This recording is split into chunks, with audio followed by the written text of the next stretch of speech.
Hello everyone, Shri शिवाय नमस्तुभ्यम। आज हम आपको बताएंगे मनसा देवी की कथा। भारत में हरिद्वार में मां मनसा देवी का बहुत बड़ा मंदिर है। मां मनसा देवी को नागलोक की देवी भी कहा जाता है। मां मनसा देवी भगवान शिव की पुत्री हैं। मनसा देवी को नागलोक के राजा वासुकी की बहन भी कहा जाता है। वो जो नाग भगवान शिव के गले में है वही वासुकी हैं।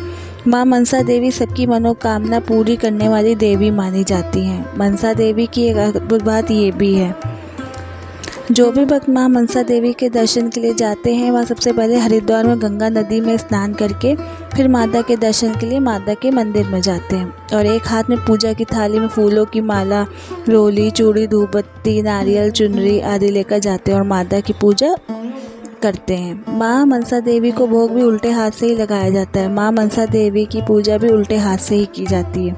जैसा कि आप सब लोग जानते हैं कि माता पार्वती ने काली का रूप धारण कर हजारों दैत्यों का संहार किया था।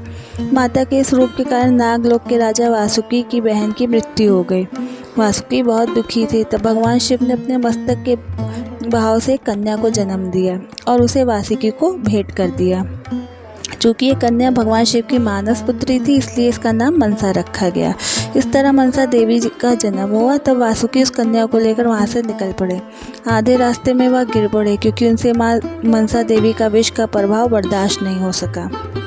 कहा जाता है कि माँ मनसा देवी बहुत ही विषैली थी। इसका ये कारण भी था कि भगवान शिव ने जब असुर और देवताओं में अमृत के लिए युद्ध हो रहा था तब भगवान शिव ने वो विषैला विष पिया था जिसका नाम कालकूट था, जिसके कारण उनका नाम नीलकंठ भी है। इसी कारण मां मनसा देवी भी बहुत ही विषैली थी। इस कारण संपूर्ण ब्रह्मांड में सबसे ज़्यादा जहरीली कन्या थी। धरती पर बड़े राजा वासुकी ने भगवान शिव को पुकारा, हे प्रभु, मैं इस कन्या का विष का ताप सहन नहीं कर पा रहा हूँ। जब मैं सहन नहीं कर पा रहा हूँ तो ये छोटी सी नवजात कन्या को कैसे बर्दाश्त ये कर पाएगी। तब भगवान शिव ने उस कन्या को बाल अवस्था से सीधा युवावस्था में कर दिया और शिव की पुत्री होने के कारण उसे बहुत ही चमत्कारी शक्ति भी मौजूद थी। मनसा देवी को जब यह मालूम हुआ कि वह बहुत शक्तिशाली है तो उसने अपने आप पर घमंड होने लगा। मां मनसा देवी ने अपनी शक्तियों का गलत इस्तेमाल करने की कोशिश की। उसने पाताल लोक में भी अपना हक जमाना चाहा। मां मनसा देवी चाहती थी कि सब लोग उनकी पूजा करें, इसलिए उन्होंने बगावत छेड़ दी।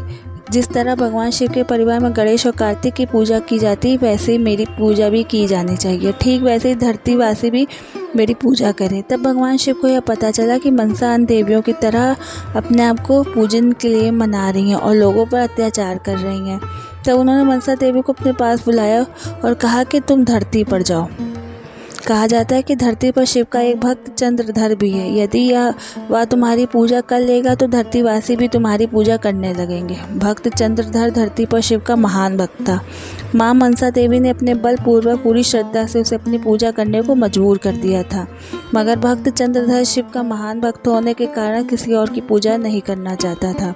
फिर भक्त चंद्रधर ने उसे साफ साफ स्पष्ट रूप से मना कर दिया। फिर मनसा देवी ने क्रोध में आकर चंद्रधर के एक एक कर 7 पुत्रों को मार दिया। फिर चंद्रधर की पत्नी ने मां मनसा देवी से प्रार्थना करी। मां मनसा देवी ने चंद्रधर की पत्नी को एक वरदान दिया कि तुम्हें एक और पुत्र होगा। फिर चंद्रधर के घर एक और पुत्र हुआ जिसका नाम लुक्मी चंद्र रखा गया। लुक्मी चंद्र का विवाह एक अखंड सौभाग्यवती कन्या भूला के साथ किया गया। भूला एक महान सती थी। जब मनसा देवी के बलपूर्वक प्रयास के कारण भी चंद्रधर ने उसकी पूजा नहीं की तो मां मनसा देवी ने अपने ही वरदान से दिए हुए पुत्र की शादी की पहली रात में मृत्यु दंड दे दिया। भूला एक महान सती थी। उसने अपनी शक्ति से तीनों लोगों को भगवानों से प्रार्थना की कि उसके पति को जिंदा कर दें और उसे न्याय दें, और कोई भी यह करने में सक्षम नहीं था। फिर देवी सती भूला ने शिव से प्रार्थना की कि वह उसके पति को जिंदा कर दे। जब भगवान शिव को यह पता चला कि मां मनसा के कारण उसके पति की मृत्यु हुई तो भगवान शिव तांडव करने लगे। फिर मां मनसा देवी प्रकट हुई और भगवान शिव से माफ़ी मांगी। तब भगवान शिव ने कहा कि तुम चंद्रधर के प्राण वापस लौटा दो, मगर मनसा यह कहने में सक्षम नहीं थी। मां मनसा को अपनी गलती का आभास हुआ और उसने सभी से माफ़ी मांगी। फिर भगवान शिव ने चंद्रधर को जीवन दान दिया और उसके 7 पुत्रों को भी जीवित कर दिया और चंद्रधर को कहा कि वो मां मनसा देवी की फूलों को अर्पण करे।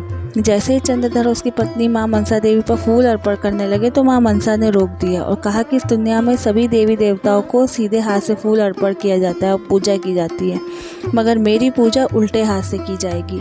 फिर फिर भगवान शिव ने माँ मनसा को यह वरदान दिया कि आज से दुनिया में लोग तुम्हें मनसा देवी के नाम से पूजेंगे।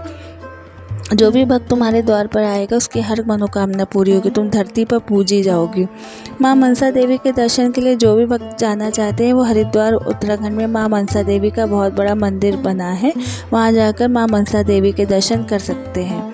माँ मनसा देवी का बड़ा मंदिर पावन माना जाता है। सभी भक्त अपनी मनोकामनाएं लेकर जाते हैं। किसी भी औरत को शरीर से जुड़ी कोई परेशानी हो माता ठीक कर देती हैं। शादी से जुड़ी कोई परेशानी हो या घर से जुड़ी, शरीर से जुड़ी है कोई भी मनोकामना हो, माँ मनसा देवी पूरी करती हैं। माँ मनसा देवी की चढ़ाई भी बहुत आसान है। वहाँ जो भी भक्त माँ मनसा देवी का नाम लेकर चढ़ते हैं, माँ मनसा देवी का जयकारा लगाते हैं, माँ मनसा देवी उन सभी भक्तों की मनोकामना पूरी ज़रूर करती हैं।